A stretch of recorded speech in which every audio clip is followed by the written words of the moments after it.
मंच पर विराजमान छत्तीसगढ़ के राज्यपाल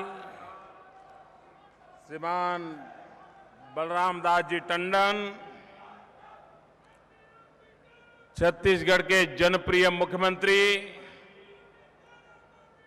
डॉक्टर रमन सिंह जी, केंद्र में मंत्रिपरिषद के मेरे साथी श्रीमान विष्णुदेव जी, छत्तीसगढ़ विधानसभा के अध्यक्ष श्रीमान गौरीशंकर अग्रवाल जी, छत्तीसगढ़ सरकार के सभी मंत्रीवर्य, सांसद श्री रमेश जी, मंच पर विराजमान सभी महानुभाव और विशाल संख्या में पधारे हुए छत्तीसगढ़ के मेरे प्यारे भाइयों और बहनों,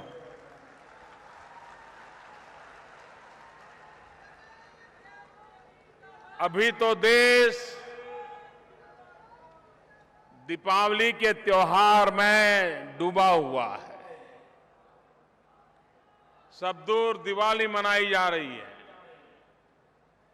और ऐसे समय मुझे छत्तीसगढ़ आने का अवसर मिला। मैं आप सबको दीपावली के इस पावन पर्व की बहुत बहुत शुभकामनाएं देता हूं।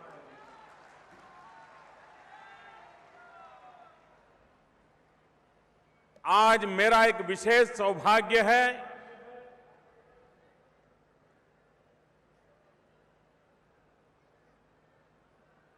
जब माताएं बहनें आशीर्वाद देती हैं तो आपकी कार्य करने की शक्ति अनेकों गुना बढ़ जाती है। आज पूरे छत्तीसगढ़ से भाई दूज के इस त्योहार पर लाखों की तादाद में बहनों ने आकर के मुझे आशीर्वाद दिया है।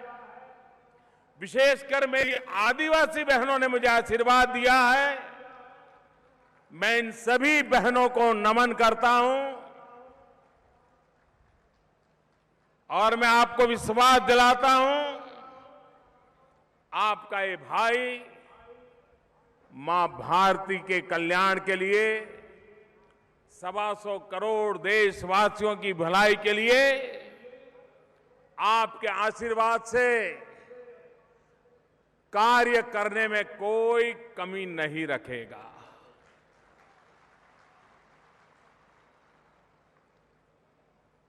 आज छत्तीसगढ़ के हमारे गवर्नर, हम सबके वरिष्ठ नेता सलाम बलराम दास जी का भी जन्मदिन है। मैं उनको बहुत बहुत बधाई देता हूं। और आज एक ऐसा महत्वपूर्ण दिवस है जिसके लिए हम भारत के पूर्व प्रधानमंत्री अटल बिहारी वाजपेयी जी का जितना धन्यवाद करें उतना कम है। आज पूरे छत्तीसगढ़ की तरफ से, पूरे मध्य प्रदेश की तरफ से, पूरे उत्तर प्रदेश की तरफ से, पूरे उत्तराखंड की तरफ से, पूरे बिहार की तरफ से, पूरे झारखंड की तरफ से हम सब अटल बिहारी वाजपेयी का बहुत बहुत धन्यवाद करते हैं, उनका अभिनंदन करते हैं कि उन्होंने छत्तीसगढ़ का निर्माण किया। किसी राज्य की रचना इतने शांतिपूर्ण ढंग से हो, प्यार भरे माहौल में हो, अपनेपन की भावना को और अधिक ताकत दे, उस प्रकार से हो आने वाली हर पीढ़ी को छत्तीसगढ़ का निर्माण हो, झारखंड का निर्माण हो, उत्तराखंड का निर्माण हो, दीर्घदृष्टि से सबको साथ लेकर के हर किसी का समाधान करते हुए लोकतांत्रिक परंपराओं का और मर्यादाओं का पालन करते हुए राज्य रचना कैसे की जाती है, ये वाजपेयी जी ने बहुत बड़ा उदाहरण प्रस्तुत किया है। वरना हम जानते हैं हमारे देश में राज्यों के निर्माण ने कैसी कैसी कटुता पैदा की, कैसा विखवाद पैदा कर दिया। अलग राज्य बनकर के विकास की यात्रा के बजाय अगर सही ढंग से काम नहीं होता है तो हमेशा हमेशा वैर भाव के बीज फलते फूलते रहते हैं। हम भाग्यशाली हैं कि वाजपेयी जी जैसा महान नेता, उन्होंने हमें छत्तीसगढ़ दिया। कौन सोचता था कि 16 साल पहले जब छत्तीसगढ़ बना, किसने सोचा था कि हिंदुस्तान के राज्यों की विकास की यात्रा में ये आदिवासी विस्तार वाला नक्सल प्रभावित इलाका भी हिंदुस्तान के विकसित राज्यों के साथ भी टक्कर लेगा और विकास के मुद्दे पर आगे बढ़ेगा।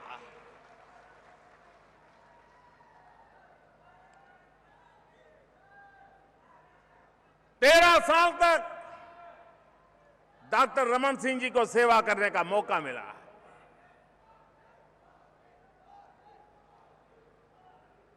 और हम लोगों का मंत्र रहा है विकास का।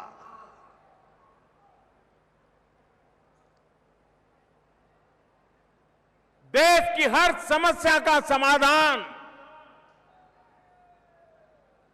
सिर्फ और सिर्फ एक ही मार्ग से हो सकता है, और वो मार्ग है विकास का।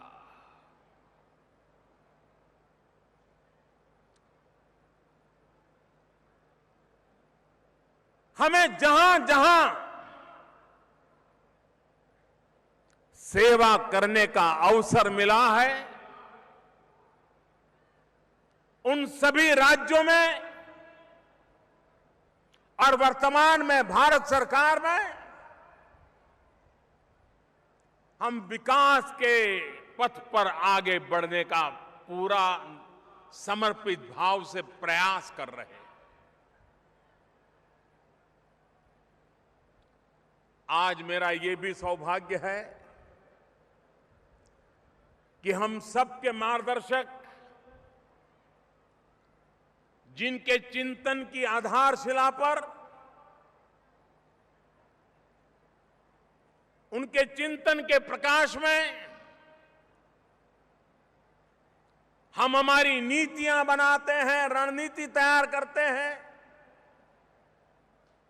और समाज के आखिरी छोर पर बैठे इंसान के कल्याण के लिए हम पवित्र भाव से, सेवा भाव से अपने आप को खपाते रहते हैं। वो हमारे प्रेरणा पुरुष पंडित दीनदयाल उपाध्याय जी, जिनकी ये जन्म शती का वर्ष है, और हमने पंडित दीनदयाल उपाध्याय की जन्म शताब्दी वर्ष को गरीब कल्याण वर्ष के रूप में साल भर सरकारें, समाज, स्वैच्छिक संगठन गरीबों के कल्याण के कार्यक्रमों पर अपना समय केंद्रित करें। आज उस महापुरुष पंडित दीनदयाल उपाध्याय जी की प्रतिमा का मुझे लोकार्पण करने का सौभाग्य मिला और जनपद से राजपथ तक एकात्म पथ का भी जो पंडित दीनदयाल उपाध्याय के चिंतन का एक परिचय, एक शब्द में अगर करना है तो है एकात्मता। वो एकात्म पथ का निर्माण किया है। मैं आज सुबह जब से आया हूं, हर जगह पर जाकर के योजनाओं को देख रहा था। बड़े मन को प्रभाव पैदा करने वाली योजनाओं की रचना हुई है, निर्माण कार्य उत्तम हुआ है। और आज नहीं, जब 50 साल के बाद कोई छत्तीसगढ़ आएगा, नया रायपुर देखेगा, एकात्म पथ देखेगा, तो उसे लगेगा कि हिंदुस्तान का एक छोटा सा राज्य भी क्या कमाल कर सकता है, आदिवासी इलाका भी कैसी एक नई रौनक ला सकता है। इसका संदेश कि आज एक प्रकार से शिलान्यास हुआ है। 21वीं सदी छत्तीसगढ़ में आज जो नींवें रखी जा रही हैं, आज जो योजनाओं को आगे बढ़ाया जा रहा है, गरीब से गरीब के कल्याण के कार्यों को बल दिया जा रहा है, मेक इन इंडिया के द्वारा यहां की जो प्राकृतिक संपदा है उसे मूल्य वृद्धि करके भारत की अर्थव्यवस्था में भी बल देने का प्रयास छत्तीसगढ़ की धरती से, छत्तीसगढ़ के नागरिकों द्वारा, छत्तीसगढ़ की सरकार के द्वारा, डॉक्टर रमन सिंह जी की टीम के द्वारा जो काम हो रहा है, उसका प्रभाव पूरी शताब्दी भर रहने वाला है। ये ऐसी मजबूत नींव तैयार हो रही है जो छत्तीसगढ़ का भाग्य बदलने वाली है। इतना ही नहीं, वह हिंदुस्तान का भाग्य बदलने में भी अपनी अहम भूमिका अदा करने वाली है। मुझे आज डॉक्टर रमन सिंह जी अपने प्रिय प्रोजेक्ट जंगल सफारी में भी घूमने के लिए ले गए थे और लग रहा था टाइगर उनको पहचानता था।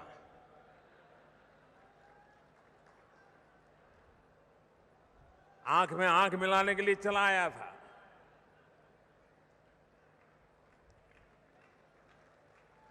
मुझे विश्वास है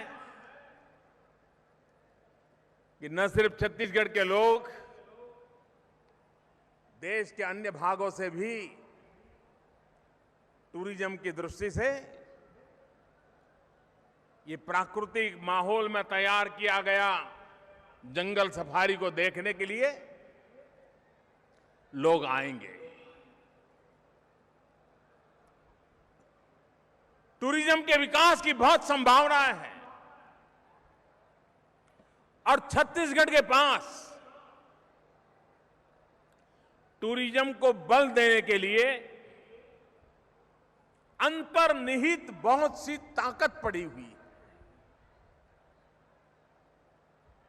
यहां की शिल्पकला टूरिज्म के आकर्षण का एक महत्व का अंग होती है। यहां के जंगल, यहां की प्राकृतिक संपदा, टूरिस्ट लोग आज बैक टू बेसिक की तरफ जाने के मूड के बने हैं। जब उनको इको टूरिज्म के लिए इनवाइट किया जाए तो एक बहुत बड़ी संभावना छत्तीसगढ़ के जंगलों में इको टूरिज्म की पड़ी हुई है। और टूरिज्म ऐसा क्षेत्र है कि जिसमें कम से कम पूंजी निवेश से अधिक लोगों को रोजगार मिलता है। एक कारखाना लगाने में जितनी पूंजी लगाए उससे जितना को रोजगार मिलता है उससे 10वें हिस्से की पूंजी लगा करके अधिक लोगों को रोजगार टूरिज्म से मिलता है। और टूरिज्म एक ऐसा क्षेत्र है गरीब से गरीब कमाता है। ऑटो रिक्शा वाला भी कमाएगा, खिलौने बेचने वाला कमाएगा, फल फूल बेचने वाला कमाएगा,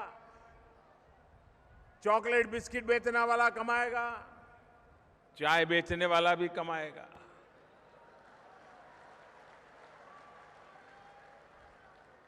ये गरीब से गरीब को रोजगार देता है। और इसलिए ये नया रायपुर, ये जंगल सफारी, ये एकात्म पथ विकास के धाम तो है ही है, लेकिन भविष्य में टूरिज्म के डेस्टिनेशन बन सकते हैं। और जिस प्रकार से डॉक्टर रमन सिंह जी मुझे लगातार इन चीजों का ब्यौरा दे रहे थे, मुझे विश्वास है जिन सपनों को उन्होंने संजोया है वो बहुत ही निकट भविष्य में पूरा छत्तीसगढ़ की आंखों के सामने होंगे और रमन सिंह जी के नेतृत्व में होंगे। ये बड़े संतोष की बात है। भाइयों बहनों, मैं जब पंडित दीनदयाल उपाध्याय जन्मशती की बात कर रहा हूं तब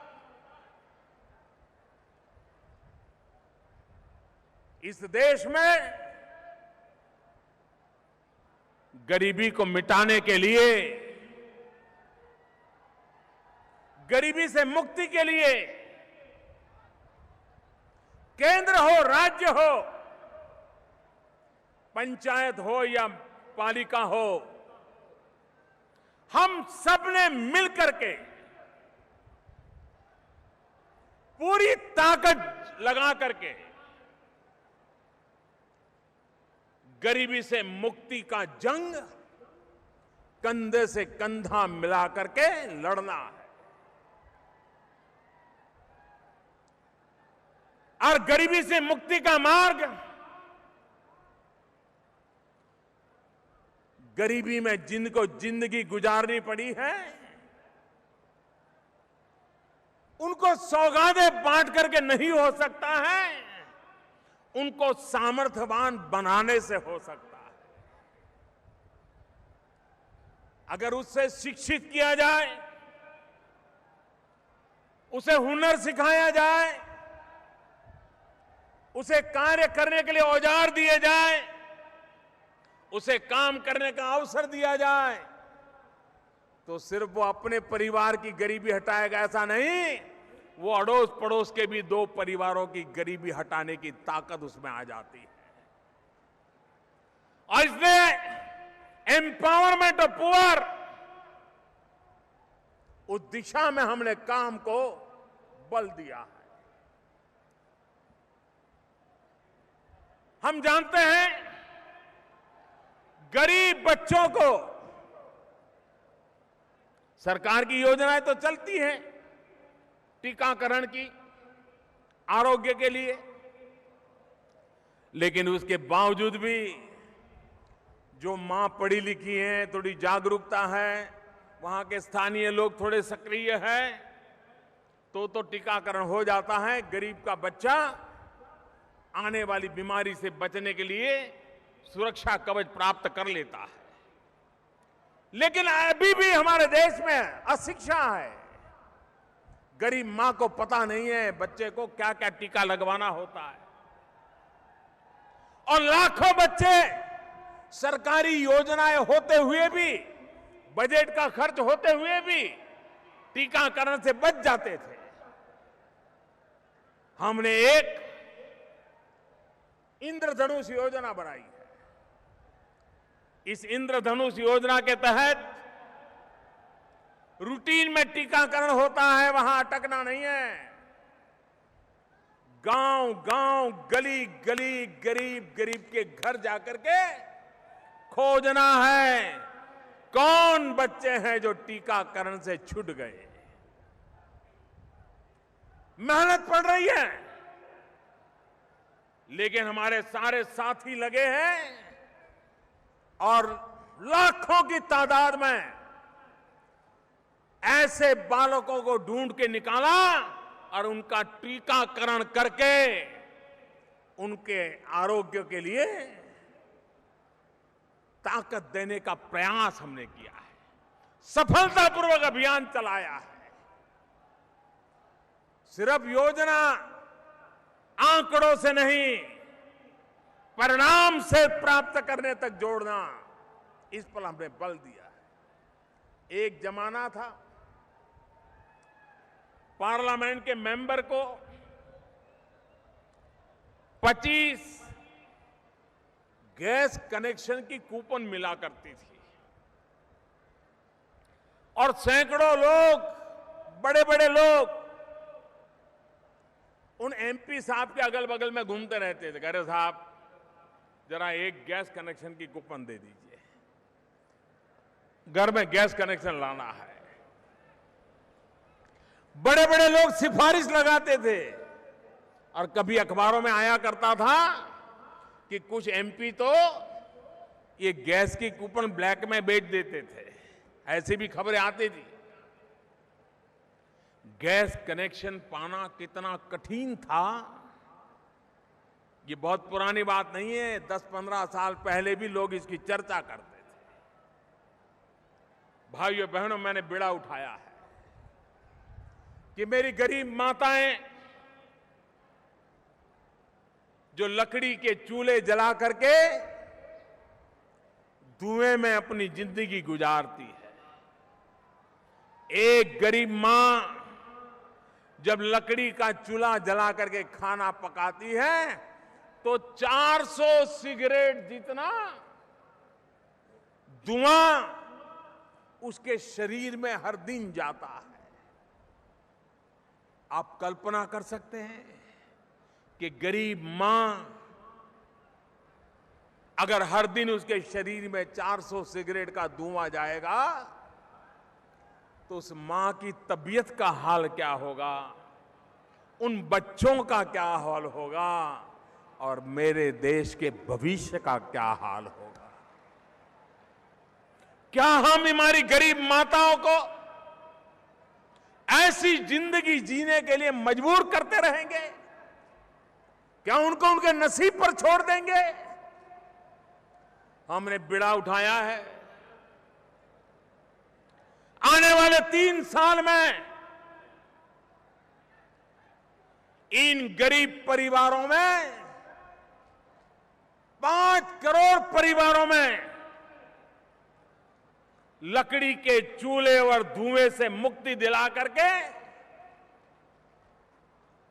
प्रधानमंत्री उज्ज्वला योजना के तहत गैस का कनेक्शन पहुंचाना, गैस का चूल्हा पहुंचाना और जंगलों को काटने से बचाना, लकड़ी लेने के लिए माताओं को जो मेहनत करनी पड़ती थी उससे बचाना, जब जरूरत पड़े तब बच्चों को खाना खिला सके ऐसी व्यवस्था देना, बड़ा पुरजोश हमने काम चलाया है। भाइयों बहनों, इसके मूल में एक ही विचार है, एक ही भावना है, देश को गरीबी से मुक्ति दिलाना।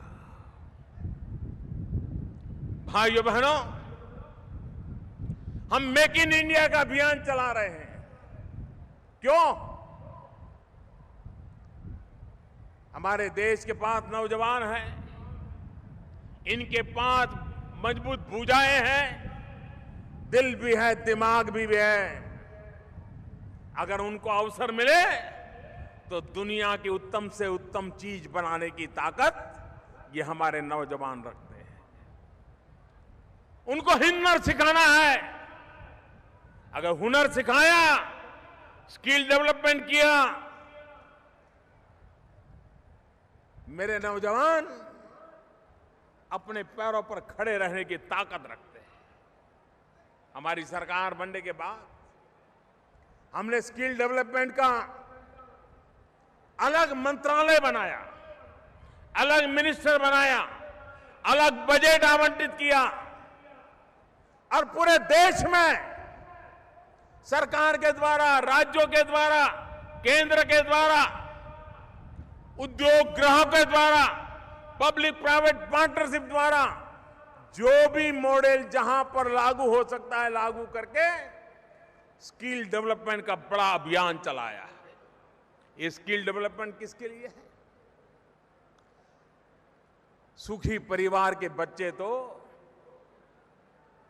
अच्छी अच्छी कॉलेजों में जगह पा लेते हैं, विदेशों में जा सकते हैं। ये गरीब का बच्चा है जो तीसरी कक्षा तक, 5वीं कक्षा तक बड़ी मुश्किल से पढ़ता है और पढ़ना छोड़ देता है और फिर अनस्किल्ड लेबर के नाते जिंदगी गुजार देता है। हम ऐसे बालकों को ढूंढ ढूंढ करके स्किल डेवलपमेंट की ओर काम कर रहे हैं ताकि गरीब से गरीब का बच्चा भी सम्मान के साथ अपने हाथ के हुनर के बल पर अपना भविष्य निर्माण कर सके। उस दिशा में हम काम कर रहे हैं क्योंकि हमें देश को गरीबी से मुक्ति दिलानी है। काम कितना ही कठिन क्यों न हो, लेकिन देश का भला गरीबी की मुक्ति में ही है। अगर गरीबी से मुक्ति नहीं लाते, बाकी 50 चीजें कर लें, देश का भाग्य नहीं बदल सकता। और इसलिए हमारे अब पूरा जोर, पूरी ताकत गरीब के कल्याण के लिए लगी है। हमारा किसान परिवार बढ़ता चला जा रहा है, जमीन का दायरा कम होता जाता है, जमीन का बंटवारा होता रहता है पीढ़ी दर पीढ़ी। कम जमीन में पेट भरना, घर चलाना कभी कभी मुश्किल हो जाता है। किसी किसान के 3 बेटे हैं और बाप को पूछो क्या सोचा है तो कहेंगे एक बेटे को तो खेती में रखूंगा, 2 को कहीं शहर में भेज दूंगा, वो रोजी रोटी कमा लेगा। हमें हमारी कृषि को, हमारी खेती को वायबल बनाना है। छोटी जमीन में भी ज्यादा उत्पादन हो, मूल्यवान उत्पादन हो और प्राकृतिक आपदा में भी मेरे किसान को संकटों से जूझने की ताकत मिले, ऐसी अर्थव्यवस्था, कृषि अर्थव्यवस्था हो। किसान जो पैदा करता है उसको पूरे देश में मार्केट मिलना चाहिए। अड़ोस पड़ोस के कुछ दलाल व्यापारी उसकी मजबूरी का फायदा उठा करके माल छीन ले, ये स्थिति बंद होनी चाहिए। और इसके लिए हमने इनाम से पूरे देश में एक मंडियों का ऑनलाइन नेटवर्क खड़ा किया है। अपने मोबाइल फोन पर किसान कहां ज्यादा दाम मिलता है वहां अपना माल बेच सकता है, ऐसी एक व्यवस्था को विकसित किया है। मैंने आज यहां देखा कृषि का स्टोर, इन्होंने भी इनाम की लोगों को समझ देने की व्यवस्था छत्तीसगढ़ ने की है। पूरे देश में किसानों को एक समान मार्केट मिले, किसान की मर्जी से उसको दाम मिले, उस पर बल देने का काम किया है। आजकल प्राकृतिक आपदाएं, कभी अकाल तो कभी भयंकर बारिश, कभी फसल तैयार होने के बाद बारिश, किसान तबाह हो जाता है। पहली बार प्रधानमंत्री फसल बीमा योजना के तहत मेरे देश के किसानों को सुरक्षा का एक गारंटी दिया गया है और बहुत कम पैसों से बीमा की योजना है। किसान से बहुत कम देना है, अधिकतम पैसा सरकार देगी, भारत सरकार देगी। अगर जून महीने में उसको फसल बोना है लेकिन जुलाई तक बारिश ही नहीं आई, उसने फसल बो ही नहीं पाया, तो फसल तो खराब नहीं हुई, तो उसको तो बीमा नहीं मिल सकता है। हमने ऐसी प्रधानमंत्री फसल बीमा योजना बनाई है कि प्राकृतिक संकट के कारण अगर वो बो नहीं पाया तो भी उसका हिसाब लगा करके उसने 1 इंच भी जमीन बोई नहीं होगी तो भी उसके साल भर की आय का अंदाज लगा करके उसको बीमा का पैसा मिलेगा। पहली बार देश में ऐसा हुआ है। फसल तैयार हो गई, फसल तैयार होने तक बारिश सब अच्छा रहा, 16 आनी फसल हो गई, 100% हो गई। खेत में फसल का ढेर पड़ा है, बस 1-2 दिन में किसी का ट्रैक्टर मिल जाए, मार्केट में जाना ही जाना है, और अचानक बारिश आ जाए, पूरा फसल तैयार की गई बर्बाद हो जाए। अब तक ऐसा होता था तो इंश्योरेंस वाले कहते थे कि भाई तुम्हारी जब फसल खड़ी थी तब तो तुम्हारा कोई नुकसान नहीं हुआ, तुम्हें पैसा नहीं मिलेगा। हमने एक ऐसी प्रधानमंत्री फसल बीमा योजना लाए हैं कि फसल की कटाई के बाद ढेर पड़ा है और 15 दिन के भीतर भीतर कोई प्राकृतिक आपदा आ गई और नुकसान हो गया तो प्रधानमंत्री फसल बीमा योजना से किसान को पैसा मिलेगा। यहां तक की व्यवस्था की। मेरे देश के किसान को सुरक्षित करना, साथ साथ किसान के लिए मूल्य वृद्धि करना, किसान जो पैदावार करता है उसकी मूल्य वृद्धि हो, वैल्यू एडिशन हो। अगर वो आम पैदा करता है, अगर आम का अचार बनता है तो ज्यादा महंगा बिकता है।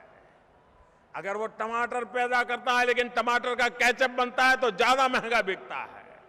वो दूध पैदा करता है लेकिन दूध बेचता है कम पैसा मिलता है, दूध से मिठाई ला करके बेचता है तो ज्यादा पैसा मिलता है। ये मूल्य वृद्धि होनी चाहिए, वैल्यू एडिशन होना चाहिए। छत्तीसगढ़ ने कई ऐसे प्रकल्प शुरू किए, मैं अभी देख रहा था, जिसमें किसान जो पैदा करता है उसमें वैल्यू एडिशन हो। अगर गन्ना पैदा करने वाला किसान गन्ने बेचता रहेगा तो कमाएगा नहीं, लेकिन शुगर तैयार हो जाती है तो गन्ने का किसान भी कमाता है। और इसलिए हमारा बल गांव, गरीब किसान, मजदूर, नौजवान, इनके सामर्थ्य को कैसा बढ़ावा मिले, देश विकास की नई ऊंचाइयों को कैसे पार करे, उस दिशा में एक के बाद एक कदम उठाए जा रहे हैं। देश की सरकार कोऑपरेटिव फेडरलिज्म को लेकर के, कोऑपरेटिव कॉम्पिटिटिव फेडरलिज्म को बल देकर के आगे बढ़ रही है। हम चाहते हैं कि राज्यों और राज्यों के बीच में स्पर्धा हो, विकास की स्पर्धा हो। अगर एक राज्य ओपन डेफिकेशन फ्री हुआ तो दूसरे राज्य का भी संकल्प बन जाना चाहिए, हम भी पीछे नहीं रहेंगे, हम भी करके रहेंगे। अगर एक राज्य उद्योग की एक धारा को पकड़ता है तो दूसरा राज्य दूसरी धारा पकड़ के दिखा दे कि देखो मैं आपसे आगे निकल गया। हम स्पर्धा चाहते हैं राज्यों के बीच में, विकास की स्पर्धा चाहते हैं, और भारत सरकार इस विकास की यात्रा में जो तेज गति से आगे आना चाहता है, ऐसे सभी राज्यों को किसी भी प्रकार के भेदभाव के बिना हर प्रकार की मदद करने के लिए हमेशा हमेशा प्रतिबद्ध है। छत्तीसगढ़ भविष्य के विकास की जो भी योजना लाएगा, छत्तीसगढ़ जिन जिन योजनाओं को लाया है, दिल्ली में बैठी हुई सरकार छत्तीसगढ़ के साथ कंधे से कंधा मिलाकर के खड़ी है, आगे भी खड़ी रहेगी, और छत्तीसगढ़ को नई ऊंचाइयों पर ले जाने में हम कभी भी पीछे नहीं रहेंगे। मैं फिर एक बार छत्तीसगढ़ के इस राज्योत्सव के समय पर छत्तीसगढ़ के कोटि कोटि जनों को अनेक अनेक शुभकामनाएं देता हूं। छत्तीसगढ़ के उज्जवल भविष्य के लिए भारत सरकार की तरफ से पूर्ण सहयोग के लिए आश्वासन देता हूं, और आइए हम सब मिलकर के छत्तीसगढ़ को विकास की नई ऊंचाइयों पर ले जाए। इसी एक शुभकामना के साथ मेरे साथ बोलिए, भारत माता की। आवाज दूर दूर तक जानी चाहिए। भारत माता की, भारत माता की, भारत माता की। बहुत बहुत धन्यवाद। बहुत बहुत धन्यवाद।